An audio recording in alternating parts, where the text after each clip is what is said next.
Hi, everyone, and welcome back to Reflect Forward. I'm your host, Carrie Siggins. I hope you're having a wonderful week. So I'm so excited right now. I just wrote the first chapter of my book. I have been wanting to write a book for the past decade. About 6 years ago, I decided to start my blog. I built my website because I knew that if I was going to write a book, I better start practicing. 4 years ago, I was asked to write for industry publications on leadership and personal and professional development, as well as industry topics such as safety and advancement of technology. And I really enjoy doing it, and I've learned so much about writing. And I keep saying I'm going to write a book, but I never get started. And I think it's just because I don't know where to start. It's hard to write a book, and I think I have to have an outline, and it all has to be developed before I can start writing. But the truth is that through all of my writing and blogging and publishing of articles, I have most of my book written. I just needed to take the first step and start putting together my ideas. So I've been talking to a lot of people who have written books, asking about their journey, how they got started, and all of them are unique and all very interesting, but they've not really resonated with me in terms of how I need to get started. And maybe I'm just using that as an excuse because it's hard, and I'm going to have to write my book on the weekends because I run 2 companies and I'm a full-time mom and wife and have a lot going on. So it can be a little bit intimidating and overwhelming.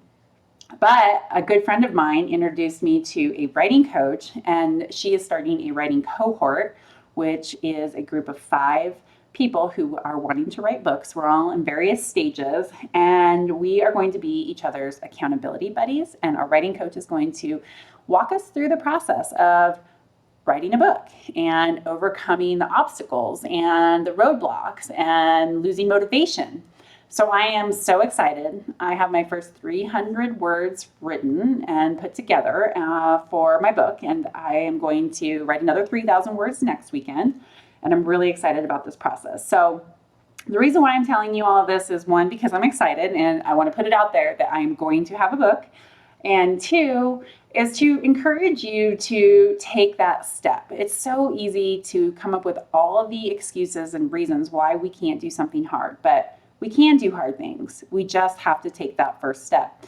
Even if you don't really know if it's going to be the right step, just take a step. I started with, this is how I'm going to write the intro to my book, and wrote it. And the next thing I know, all the ideas started to flow, and it became much clearer the direction I wanted to go. So hopefully that's helpful for you today. And now on to my guest. I am thrilled to introduce Mr. Steve Burrows. Steve is one of the most fascinating people I've interviewed to date, although all my guests are awesome. Steve is a professional engineer, and he's also passionate about leadership and has some really fantastic fundamental ideas on being a great leader. So Steve has worked for one of the biggest, most well-respected structural engineering and design firms, AECOM. They are known around the world for their work. He has done some really cool projects like the Allianz Arena in Munich, the City of Manchester Stadium. He also redesigned the structural design of the Manchester Bridge after it was bombed many years ago. He worked on the Birds Nest Stadium for the Beijing Olympics and the Singapore Sports Hub, as well as several other projects like the Apple campus. I mean, he's worked on some of the coolest projects in the world. He now owns his own firm, actively developing and advising developers of technology aimed at disrupting the construction industry. So he's also a technology guru, and he is very passionate about helping women get into STEM careers. In fact, he has produced a Netflix movie. It was actually an iMax movie. It's on Netflix now, called The Big Dream, around women in STEM careers. And he also has made a TV show called Time Scanners, which you'll definitely should check out. He was awarded the Brunel Medal in 2004, was made a Commander of the British Empire by Her Majesty the Queen herself in 2009, and was awarded an honorary fellowship of his alma mater, which is Liverpool University, in 2018. He is such a cool guy, and you're going to love this interview. Hang tight, and I'll be right back with Steve.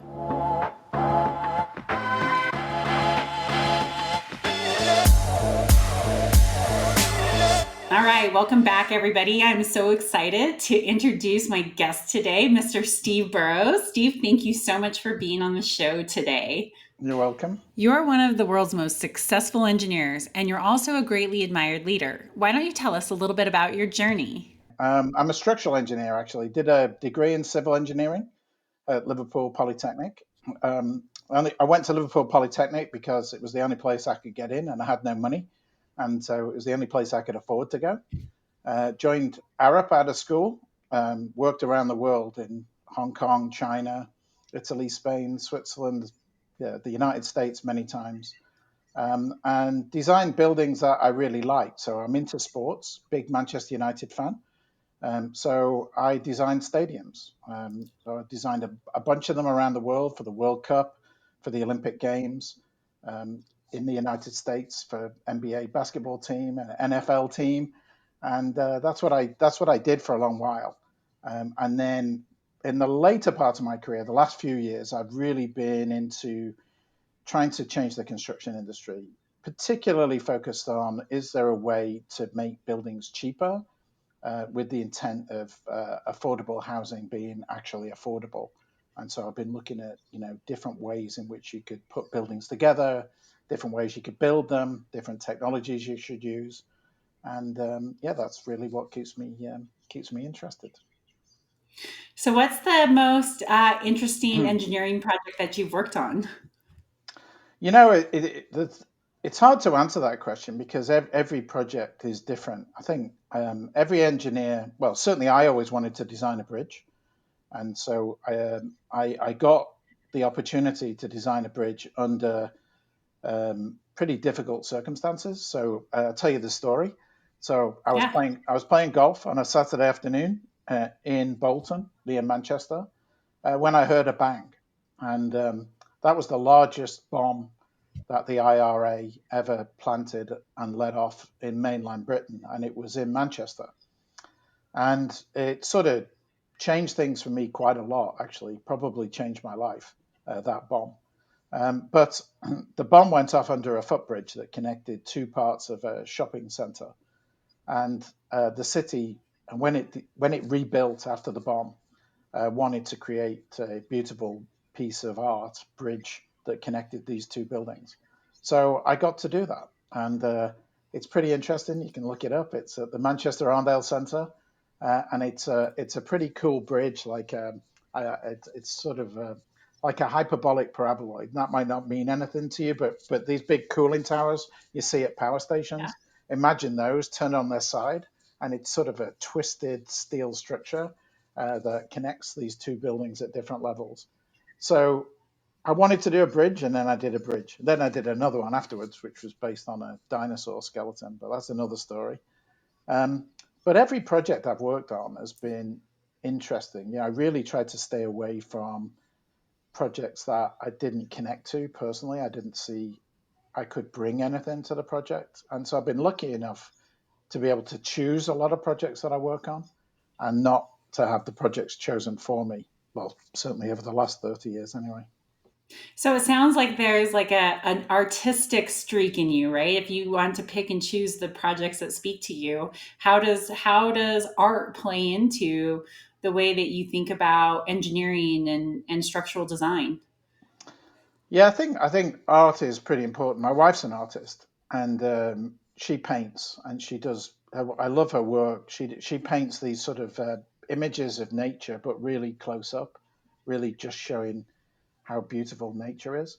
I would say that not many people would describe me as artistic. I don't think that would be an adjective that would get used a lot.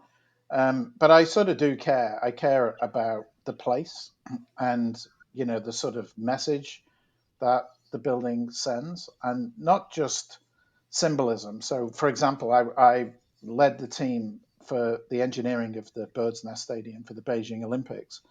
And it wasn't, the original idea wasn't that it was a bird's nest.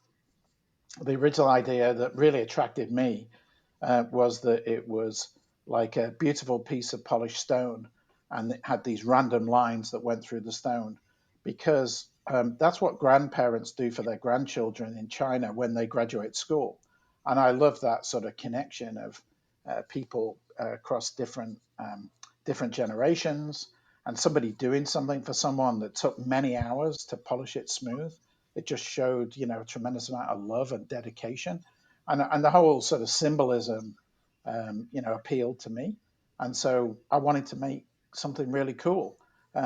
Unfortunately, it was a blind competition, and when the mayor of Beijing saw it, he nicknamed it the Bird's Nest, and that name stuck.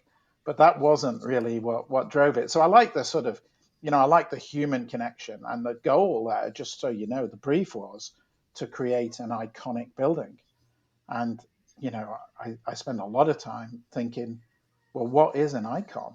And trying to sort of explore what it is. It's not necessarily something that's massive and unique. Red telephone boxes in London are iconic. And so I was trying to think, what is, for somebody who's not Chinese, what has symbolism, what becomes instantly recognizable, and how can I be really proud of doing something, but creating this massive building in an earthquake zone for an Olympic Games. Those are the sort of things that attract me. And I find if I'm really sort of connected to something, I'm passionate about it, then I give everything. And if I'm not connected to it and passionate about it, I don't. And I don't really want to spend my time doing things that I really don't care too much about. I know that sounds pretty bad, but I don't. I think I've only got so much time and only so much energy, and I want to commit it to meaningful things. So, I try my best to do things that I really care about. I don't think it sounds bad at all. I mean, it's about finding purpose in your work, and that is so much Mhm. more fulfilling than doing things that you don't feel connected to. I mean, I think that's the goal of every human being is to have that kind of passion and purpose in the things that they create and add value to, because it makes them feel like they're part of something that's bigger than themselves. So I think it's very admirable that you have that kind of clarity around the projects that you want to work. Yeah, I think it also sort of plays into leadership because, I think I told you when we were talking earlier that, I'm a naturally very shy person. I'm very introverted, and I could not speak in public to, more than two people without wanting to cry. And so I found myself that, I got a coach, and the coach said to me, well, here's a couple of things. One is um, surround yourself by people who agree with you about what you're trying to achieve, not they just agree with everything I say. I want people to challenge everything I say, but you're aligned with them. You want to achieve the same thing, because that helps a lot, and only speak on subjects that you know something about. And so I found that when I get passionate about something, I have a reason why I'm passionate about it, and I can surround myself with people who are also passionate about that thing, and then we create cool stuff. And I can't do it by myself, and I can't do it if people don't aren't interested in it too. They care about trying to do something better than they would normally do. So I found that's sort of my leadership style. Really, is to find people that I like, and I have this sort of relationship scoring system that I'm happy to talk to you about. That I look, I try to find meaningful relationships. I'm still friends with talk to my friends from when I was 4 years of age. I connect with them. I talk to them at the weekends. I try to have deep, meaningful relationships and not be superficial, but to focus on things that we really care about. So that's just the thing that works for me. So, you being an engineer, does not surprise me that you have a scorecard for how to grade your meaningful relationships. I definitely have to hear about this. So, tell us about what you've created and how it works. So I started, first of all, I don't believe a lot of these things about, leaders are born, they can't, people have to find their own style of leadership. So I would say, I have been a leader for many years in businesses, and I've sort of got to understand myself, like what works for me and what doesn't work for me. I've found that people who I'm constantly fighting with. We just can't reach agreement. They use up all of my energy, and I've just found that that doesn't work for me. If we're trying to do something and somebody's fighting at every step of the way and trying to pull in another direction, the way I describe it is, if we're all rowing a boat and somebody's drilling a hole in the bottom of the boat, then the boat goes down. And so I just can't deal with people. I can't work with people who are pulling in an opposite direction. And I've found that, they're in an organization, they're really better working in another organization than working with me, because it just doesn't work. So that's like number one. I've also found that the more I know people, the more I understand them and what motivates them, the deeper the relationship, the better the work. And so I rate relationships on a scale of 1 to 5. This is what I do. So level 1 relationship is I would recognize that person. If I was walking down the street and I saw them, I would recognize them. I'd go, oh, that's Kerry, right? That's level 1. Mhm. Level 2 is they would recognize me. So they would go, so we would be able to say hi to each other across the street. Level 3 is that we've had a meeting together. We've met, we've talked, we actually had some personal interaction with each other. Level 4 is we've done something together. So doing a bike ride, going hiking, doing a project. We've actually done something together. And level 5 is what I call a critical friend, and that is, I could call them up and they would answer the phone. I could say they wouldn't ask why. There wouldn't have to be a reason for us to have a conversation. It doesn't have to be about project or an invoice or anything. They're just happy to have a call. And the way to measure that is when the phone goes, when you see a telephone call and you see who it is on your phone, so you either recognize the number or their name comes up, how do you feel? Do you go, oh, no, that's not a critical friend. That's just somebody you do business with, maybe a level 4 relationship. But if you go, oh, great, I haven't heard from this person for a while, and you really want to talk to them, then it's a level 5.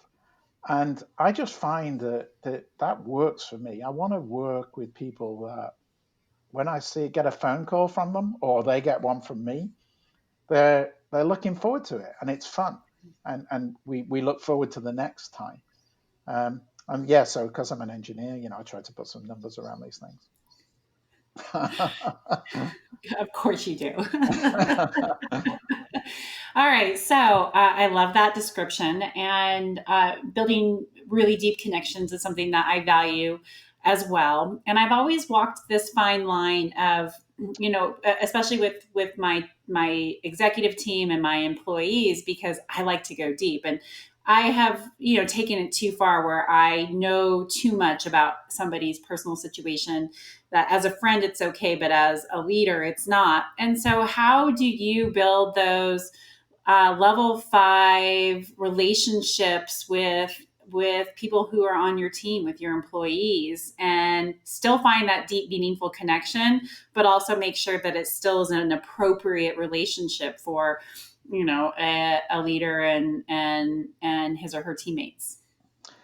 Yeah, so the thing I've learned, and it's taken a long time, and I still don't think I'm anywhere near, the finished article. I would say as a leader, I'm competent, right? I wouldn't regard myself, I wouldn't go around saying I'm the best leader that there's ever been. I'm just not.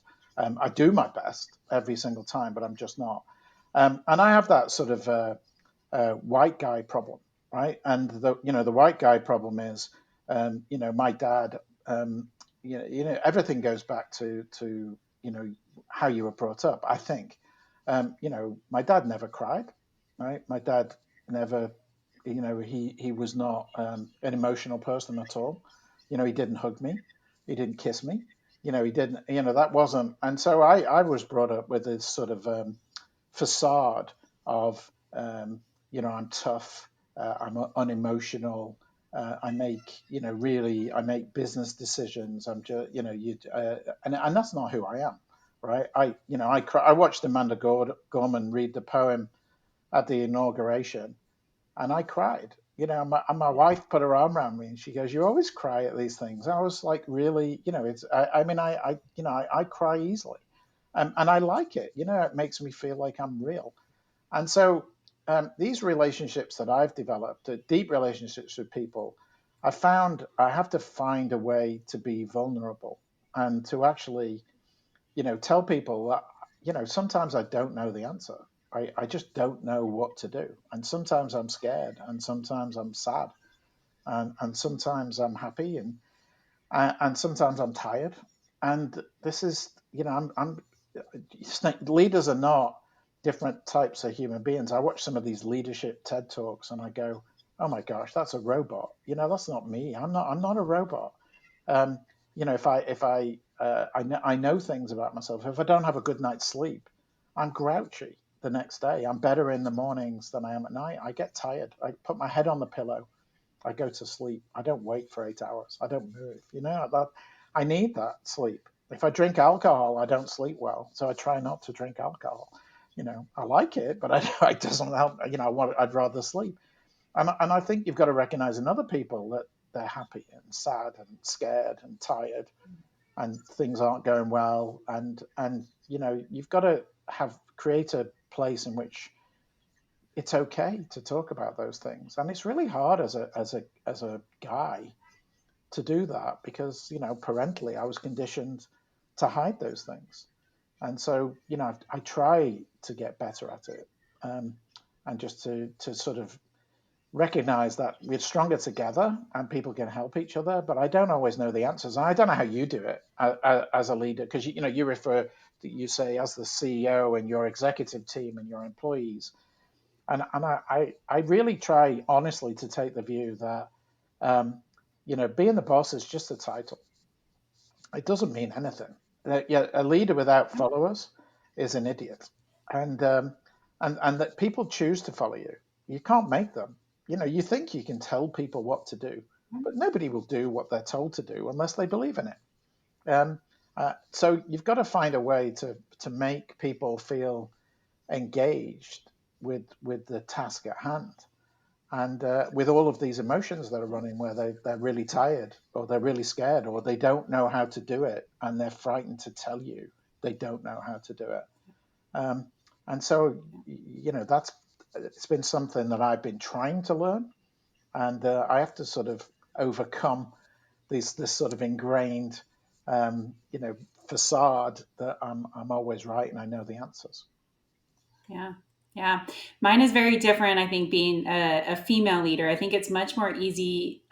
It's more accepted and easier for me to be able to show emotion, although there's a different judgment around that being a female leader for sure. But um, the thing that the thing that I've really developed is asking questions. And my team says my superhuman power is my ability to ask questions and pull the story out. And so I'll have somebody come in and say, I was not going to tell you that, damn it. And, you ask those questions, and that's how I really build the connections with people, is by actively listening and watching body language and saying, well, what did you mean by that? You use that word. Why did you pick that specific word? And it's amazing how you can start to really pull this deep connecting story if you take the time to listen and ask engaging questions. And so that's how I build relationships, is through trying to be accessible and easy to talk to, and by asking really good questions that help people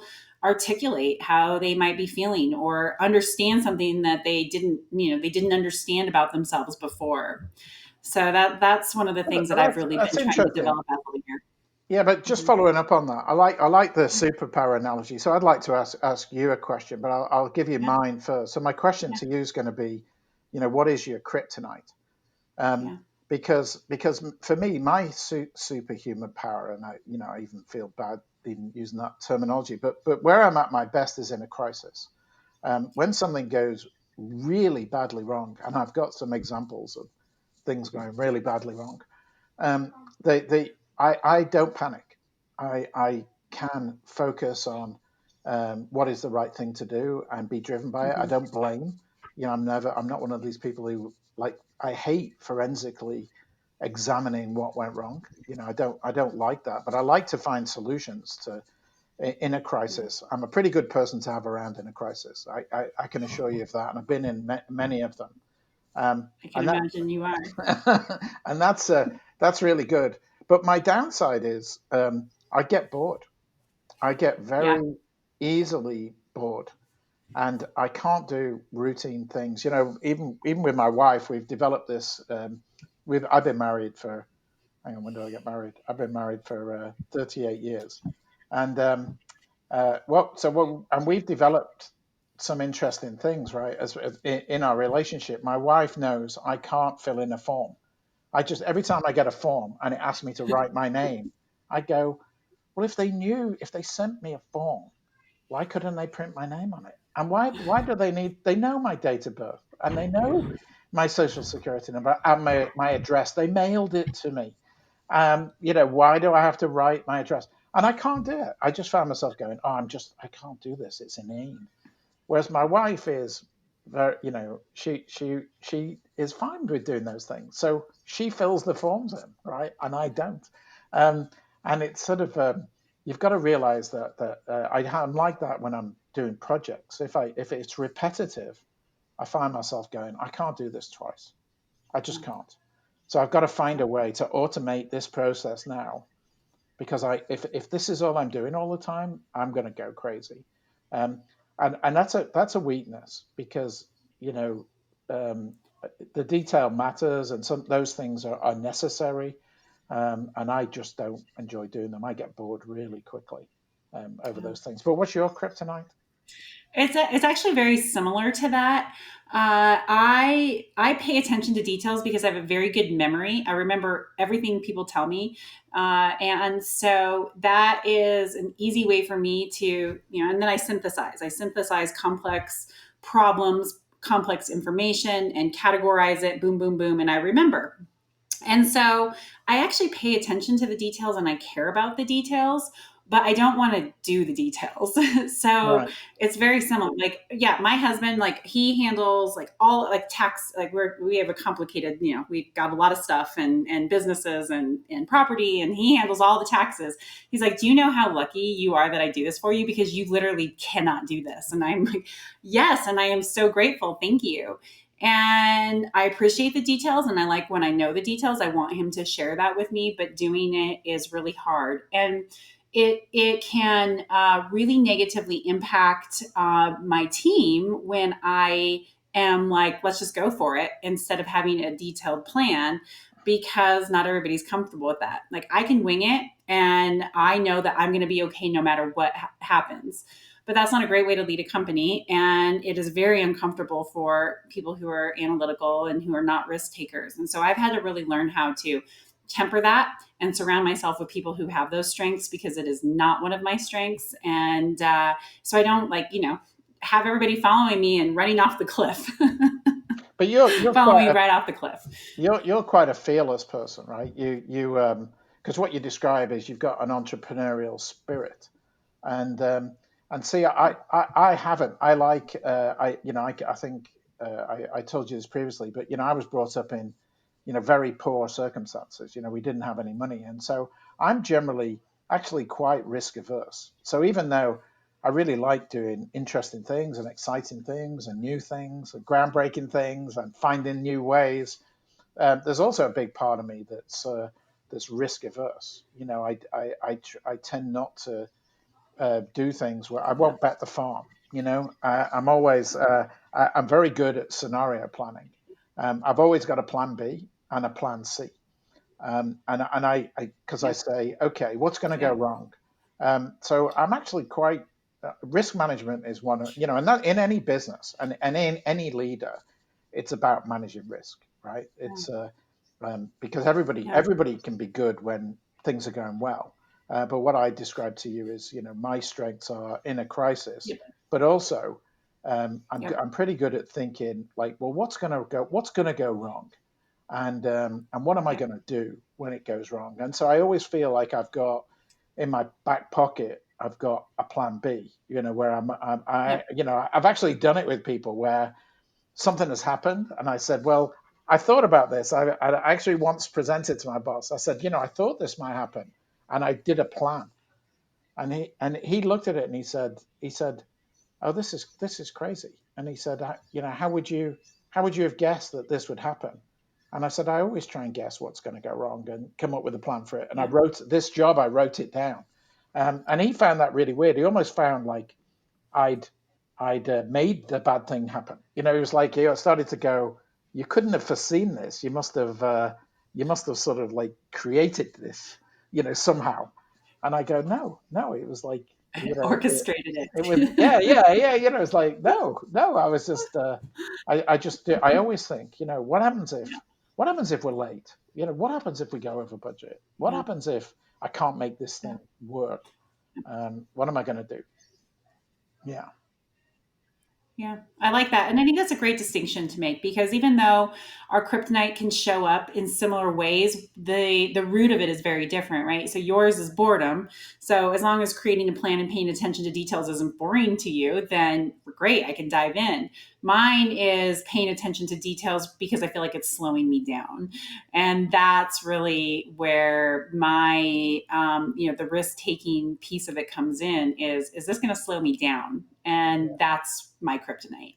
And that's where the details and the planning can get in my way. So I think that's a great distinction to be able to make, even if it sometimes shows up. It manifests itself in the same way of not caring about doing certain types of work. So Just one thing to add to that. My boredom's not just boredom. It's sort of being aligned with the mission. So if I don't, I worked at Arup for 29 years, and I thought I would work there my whole career.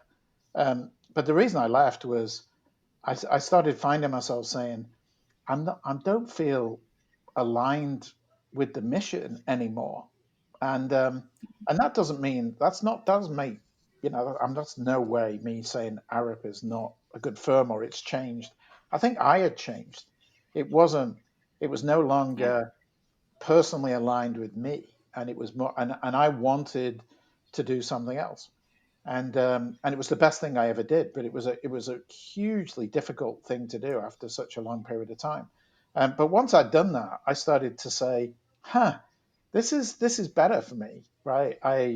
I'm an impact person, right? That's what you get when you're not bored. I'm pretty good at getting involved, making a difference, getting it working, and then I should step away. Right? I describe my career as like those guys who spin plates. They get the plate spinning on the top of the pole. I'm pretty good at getting the plate spinning, but when the job is just keeping it there, I'm best doing something else. I'm best, you know, moving on to something else because I will get bored by that. yeah, If they yeah, start falling off, I'm in it again, right? How are we going to catch them all before we hit the ground? I'm back, but I'm not the plate spinner guy who just keeps it going. So I can't do routine. I can't go to work and because it's a job. I can't do that. yeah. So never have been able to do that. Yeah. Yeah, that's a great analogy. Great analogy. I just did a workshop last night. So I'm part of YPO Young Presidents Organization, and we brought in a woman named Whitney Johnson, who is the world's what did she describe herself as? Like a leading expert in disruption, and it was really great because she talked about how we don't always know it. We continuously disrupt ourselves. You leave high school and you go to college, you get your first job, and we don't necessarily look at it that way. And so for me, it is really about that disruption. And that's where maybe the entrepreneurial spirit comes in. Like, I don't consider myself to be an entrepreneur, even though I probably have a lot of the same attributes as entrepreneurs. But for me, it's about disruption. Like, how am I going to change something that isn't working? And that's where my purpose really gets aligned. If we're not doing something that is purposeful, changing, making something better, making an impact, and I have the ability to really affect that, that's when I say this isn't in alignment with me. And it shows up in procrastination or Yeah. disengagement. And you just have to say, okay, this isn't the right thing. So I But totally understand it, maybe from a little bit different perspective. no, and I appreciate that. The thing is that it sort of it comes back to this relationship thing, that knowing the sort of people that you need to surround yourself with. And I also, I'm quite passionate. I made a movie a few years ago called Dream Big, which was about getting girls to study STEM subjects in schools. And then I went on a sort of lecture tour based around the movie, and people would ask for career advice, and I always have the same thing. Choose a boss, not a company. Choose somebody who have characteristics that you can see a little of yourself and you would like to emulate. Don't do it just because, don't join a company because you go, oh, I've joined, PricewaterhouseCoopers because they're great at what they do. Well, that's true, but who are you going to be working with day to day, and are they going to really excite you and help you and want to help you to be better at what you do, or are you just going to be sitting in the corner doing some mechanical job? So choose a boss. Always choose a boss, and I find that's the same for me. I say like choose people if I'm interviewing. I'm trying to say, is this somebody who they're culturally aligned with what we're trying to do here? That's first and foremost. And yes, they've got some skills, but is it going to be fun? Are they gonna enjoy it? Am I going to enjoy working with them? And I found if the answers to those questions are no, it probably isn't going to work. Just and so you sort of one thing feeds off the other, right? And I'm not saying you want to surround yourself by people who look and think and have the same politics and as yourself. No, not at all. But people have got to have some passion for the mission, and if they have, then it's going to Yeah. work. And that's what people follow. People have, especially engineers. We've got a lot of choices what we do. There's way too few engineers, given that the whole world is changing. Right, climate change is upon us, and is like COVID times a million, and so the problems are many, and engineers are solutions looking for a problem. You don't need to look very far these days to find a problem. So we've got a lot of choice, and you've got to find a way that you can make an impact and work with people that you enjoy working with, and try and blur that boundary that we talk about retirement. Retirement is doing because you'd rather do something else. And I find when I'm really excited about something, there's nothing else I'd rather be doing. And that's great for me. That's what I'm seeking all the time. That thing that, I can't find anything better Yeah. to do than this. No, I totally understand, and I've learned that lesson the hard way, with that alignment with mission and vision and leadership style. I've hired several people to come onto my executive team, and within the company in key positions, and really excited about the experience that they might bring, coming from a different type of organization, running big organizations, and having this breadth of experience, and they have failed. And one of my employees told me, and it was really hard to hear, but he said to me, well, it's not them, it's you. They can't work for you. Yeah, And I was kind of taken back because, like, I think I'm a great boss. Like, people love to work for me, but no, it's a certain type of people. Like, if you're not aligned with the vision and the mission of the company, and then the leadership style, which mine, of course, is very disruptive, right? So, how do you? I need to have people with like a startup mentality who can thrive in that kind of environment. And I was so glad that he said that to me, even though it stung a little bit and I had to process it, because boy, it really does matter. People are going to be successful in a company if their styles and vision and what they want can align with the way that a company is organized and run. And so now I've totally changed my approach in hiring and thinking through who's going to be really successful on this team, because they've got to be able to align with this type of energy that we're creating and the type of style that I run the organization with. So I really appreciate you saying that, because I think it's so true. Yeah, I think the analogy for me, because I'm a big sports fan, is you can have the best players in a team. If I use, American throw ball as an example, that's what I call it, because it's not football. Um, but if you look at American throw ball, if you swapped around the quarterback and the wide receiver, they would be as talented uh, as they were before, but the team would not be successful.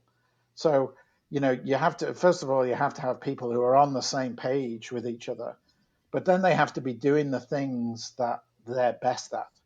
And the most successful teams have synergy. And, synergy is one of those things that I see talked about all the time.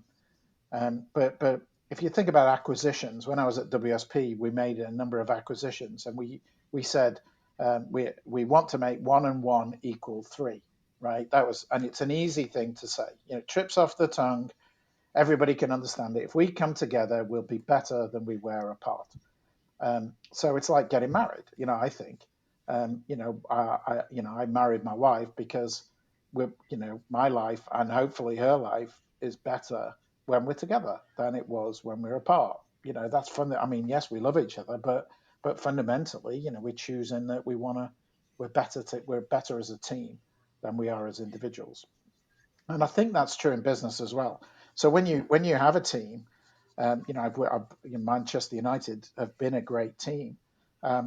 Today they might have better 11 players than they had when they were at their best. But if they don't complement each other, if there's something missing, if everybody attacks and they leak goals, it doesn't work. And so you've got to find, first of all, a common purpose, which is to win in the case of a sports team. But then everybody has to understand what they're good at, and you have to cover for each other's weaknesses. You have to have somebody that when they're attacking, somebody says, "Well, I'm gonna look, take care of the shot," whilst everybody's at the other end of the field. And if you don't do that, you won't be successful.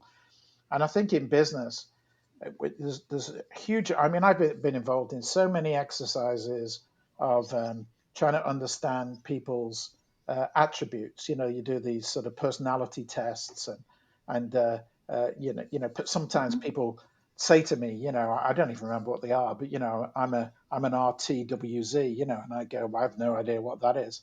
But the point of those tests is it seems to always get missed, because afterwards, you've got to say, oh, okay, well, what are all the things that our team has to do? And have I got the right people in the right places? And I've found over the years that I had a good example. I don't know if you'll ever hear this, but there was a guy who worked with me called Donny O'Loughlin. And Donny was an engineer, and I made him our accountant and our finance guy. And why did I do that? Because he was really passionate about it. He was really good about it. He understood what the numbers were, the story the numbers was telling, and not just what they were. And he loved it. He was incredibly successful with me. But he was not an accountant. He just had a natural affinity for it, and he could tell me, if I walked into his office, and he had we always put the accountants in a closed office, so because all the money stuff goes in there. If I never had an office, but he did. But if I walked into the office, he would look up and he'd say, next Wednesday, and I'd go, how do you know? And he goes, because I know what's on your mind. Don't worry, next Wednesday we'll get it. And he was always right. And so for me, it was like a really good team, and so I try to sort of think about people, like what would they be best? What do we need, and what would they be best doing? And as you can guess, as an engineer, I draw tons of diagrams, and I do all these I put each person in a square, and I do an arrow up, an arrow sideways, or an arrow down. And I do it every year or every 6 months and every so often. And what that is I basically have a matrix of what we require to be a successful business. And I try to see, are people growing? Are they actually developing and getting better? Have they plateaued? Have they reached the limit of what they can do? They're as good as they're going to be doing that thing. Or are they actually getting worse? Is it actually not working out? And and I talk to them about it. I actually score. I've got a number of attributes that I score, and I talk to them about it and say, hey, you know, I think you've sort of plateaued in this position. What do you want? Do you want to find something new? Are you happy with what you're doing? Do you want to keep doing this? This is my perception, and I found it works because you want the best people to stay with you. I've been lucky that people have followed me from place to place, and you want to find ways that they're as excited about the job as you are, and if they just want to, if they found their thing and they just want to keep doing it, then that's a good thing to know. Stop giving them new things to do, and it changes from time to time. So I create little systems No, that work for me, and I implement them. So I suppose I'm painted by numbers leader. I suppose I'm coming across like that, huh? not at all. I think it makes perfect sense. And I really agree with you. I was recently asked, what attribute do I think makes the very best leader? And I said, hands down, the ability to build a team.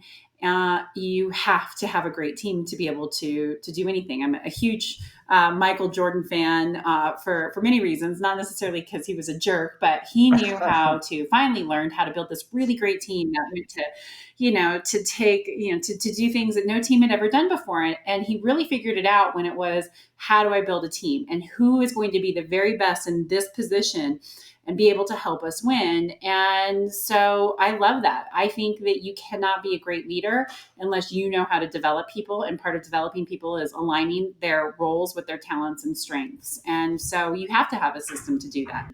To take this point of team, the other thing I think that's important as a leader is managing change, and and that's one thing that I have Mhm. found really hard to do. So I describe I like change and I hate boredom and I'm looking for new things all the time, but but not everybody's like that. That can be quite disruptive to people, and most people, if you want to change, my analogy for change is weight loss.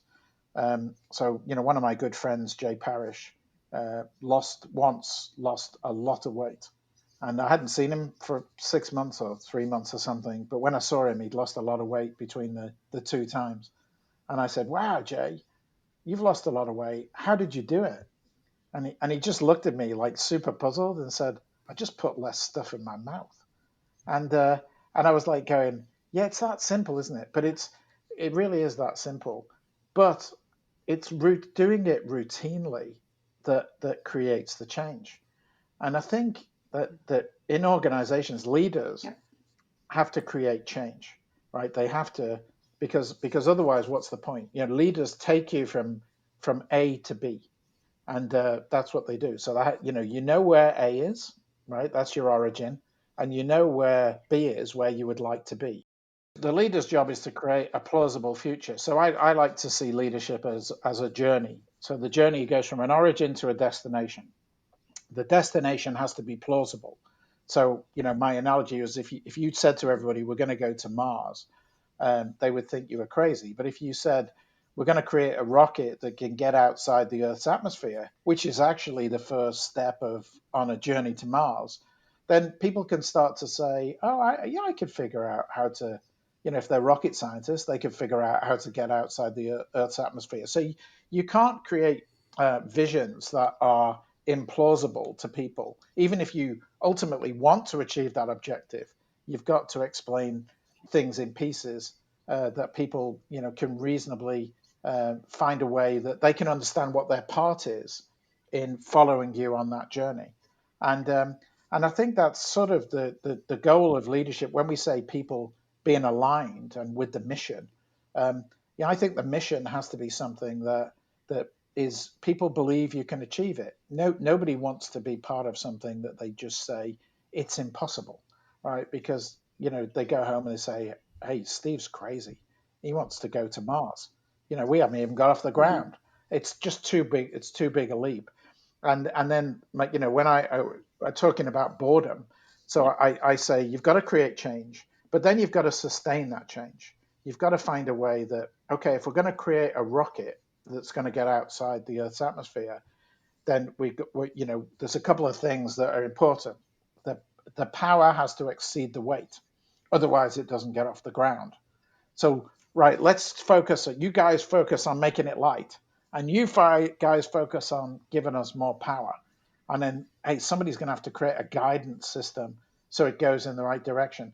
So then everybody knows what their part is. They know the mission, and they understand their part in it.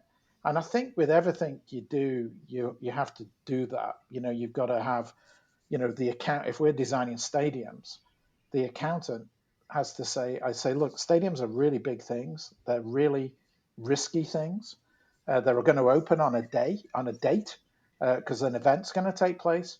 Um, and we're going to have problems, right? But time is always going to be the most important thing, because it can't open. You can't open an Olympic stadium a week late. It doesn't work, right? So we're going to be governed by time. So everything we do has to be, all the invoices have to go out on time. Payment has to come on time.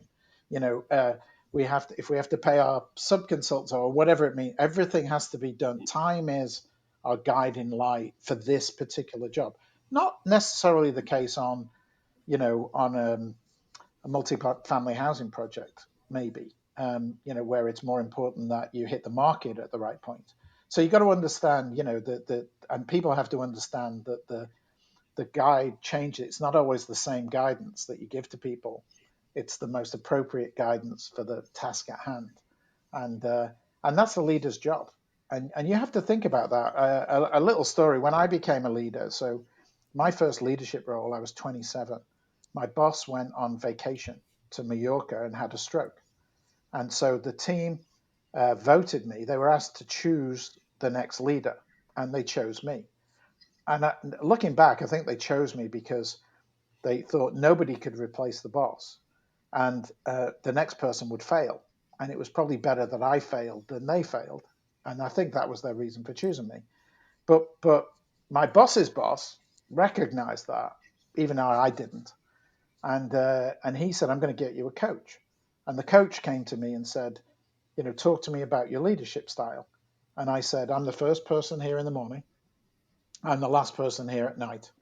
I go, if somebody's here after 6 in the evening, I go and talk to them because they must have a problem and I want to help. And I'm the busiest person in the office. I run. I used to run around the office all the time, from meeting to meeting, from everything I did was high speed."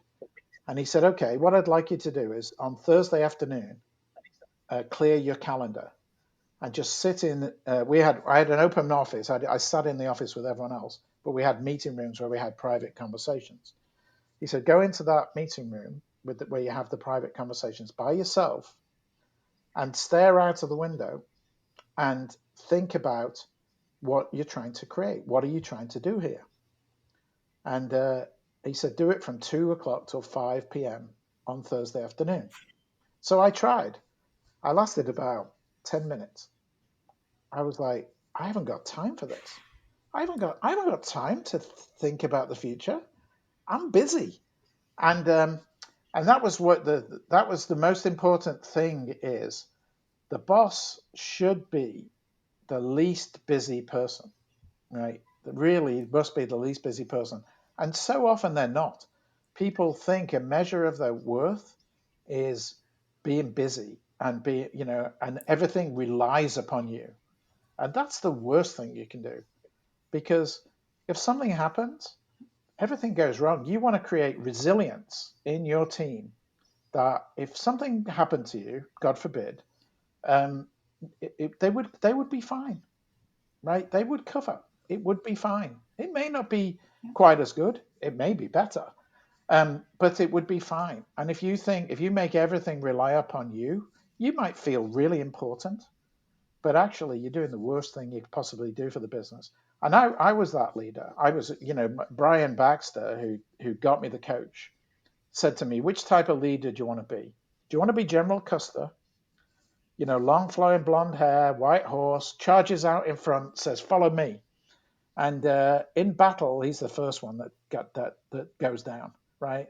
Or do you want to be General Patton? Do you want to be General Patton, sitting behind everyone, saying, right, we're going to win this. We're going to win this battle. You're going to go around there. You're going here.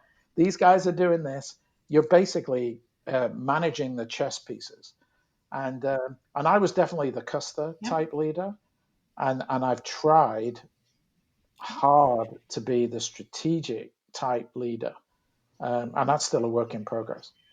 Well, thank you so much for sharing your views on leadership and sharing your story with us today. It has been so inspiring, and I've really, really enjoyed this conversation. So thank you so much for coming on. No, well, thank you for having me. I've enjoyed getting to know you a little and meeting you, and thanks for doing this. Absolutely. So how can people find you? Oh, I'm the easiest person to find. I'm a commander of the British Empire, so I'm Steve Burrows CBE. So that was an honor bestowed on me by the Queen. So you can just Google Steve Burrows Engineer or Steve Burrows CBE. You can find me on LinkedIn. You can find me on really every social media platform possible. If you can't find me, you're really not looking very hard. All right. Well, thank you so much, Steve. Have a great day. Everybody hang tight and we'll be right back.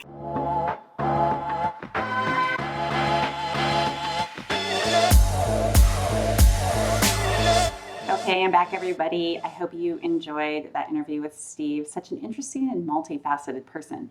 In fact, I asked him to come back and join me for the new videocast series that we're about to launch. So last year, Stone Age acquired a IoT, Internet of Things, product development company. They're doing all kinds of cool product development for clients on connected devices. And Steve has a passion for technology, especially disruptive technology. So it'll be really fun to have him on that show. So be looking out for that. It's called In the Kitchen, IoT Conversations with Breadware. Okay, on to my question. So this comes from a follower on LinkedIn, and he asks me, Carrie, in your opinion, what's the most important attribute a leader will need to be successful in the turbulent times ahead? I thought a lot about this because there's so many important attributes leaders need to have, but today I want to talk about curiosity because I think it's really important. So curiosity is the keen desire to learn or to know something. It's the basic element of cognition, and it motivates us to explore new ideas and is the building block of our decision making. And most importantly, in my opinion, it is fundamental to success. So being curious makes people more likely to consider new ideas, which will help them discover the future. And in today's highly competitive and rapidly changing world, we need more of that. So imagine what the world would be like without curious thinkers such as Steve Jobs and Albert Einstein and the Dalai Lama. These leaders, along with many others, have devoted their lives to finding new solutions to old problems. And we all know that we have a lot of problems that we need solutions to, both new and old. So I'm not suggesting that you should aim to be the next Albert Einstein, but you can make an impact by being relentlessly curious. So how do you become more curious? I've got 5 tips for you today. So first, spend time with people who have different viewpoints than you and engage in thoughtful dialogue with them. While it's natural to want to surround yourself with like-minded people, doing so decreases your opportunity to learn how others think. I love this quote from Ray Dalio, founder of Bridgewater Associates and author of the New York Times bestseller book Principles. He says, when 2 people believe opposing things, chances are that one of them is wrong. It pays to find out if that someone is you. He continues, to me, it's pointless when people get angry with each other when they disagree, because most disagreements aren't threats as much as opportunities for learning. I love that. I wish more people believed that. We're so polarized today and so stuck into believing what we think, which I know this might come as a surprise, but just because you think it might not make it true. We need more curiosity and acceptance of ideas different than ours. Second, ask lots of questions and listen without judgment. Start by asking the 5W questions. It's super basic, right? Who, what, when, where, and why, and then add the how, and then seek to learn through your questions. Don't build your case as to why the person is wrong. Just listen carefully and be open to what you will discover. Next is reading. I am an avid book reader. I have book reviews on my website. I have a new website that's coming out, and so I'll have a lot more book reviews on there. I've not been publishing new content, waiting to move everything over, but I've got a ton that I want to review. And my goal is to help inspire and encourage you to read more. So reading helps you expand your knowledge and gains perspective and inspiration. It also allows you to gain deeper insights and connect seemingly unrelated topics. So aim to read a book a month. I try to read 40 to 50 books a year. I listen to books when I ride my mountain bike and when I run to get more in. And try reading books and articles that take you outside of your comfort zone. Read things that might not align with your viewpoint so you can gain a new perspective and challenge your thinking and develop your thinking. Fourth, try something new, even if it's overwhelming. So recently I decided to learn Chinese Mandarin, and because of it, my world expanded. So it is incredibly difficult, and I wish that I had more time to stick with it. But what surprised me is how much better I understand the structure of English because of what I learned about the Chinese language. I also learned about Chinese history and culture, which was fascinating and helped me have a deeper appreciation for my Chinese dealers and business partners. So sure, learning something new can be hard and time consuming, but it is very interesting the perspective you will gain by doing so. And finally, and most importantly, do not let boredom suck away your curiosity. Most of us sit in a waiting room mindfully staring at our phones, when instead we could be doing something much more engaging. First, we could people watch. You could notice mannerisms, expressions, and body language. You can engage in conversation with the person next to you by smiling and asking a few general questions. You can look at magazines that are sitting on the coffee table and read an article that you normally wouldn't. Curiosity is about inquiry and exploration, so actively choose to be present and engage in the world around you, and you will expand your viewpoints, your world, and your curiosity. All right, well, hopefully that was fun for you. It was fun for me. I look forward to hosting you on the next episode of Reflect Forward. Thanks so much. Have a great day.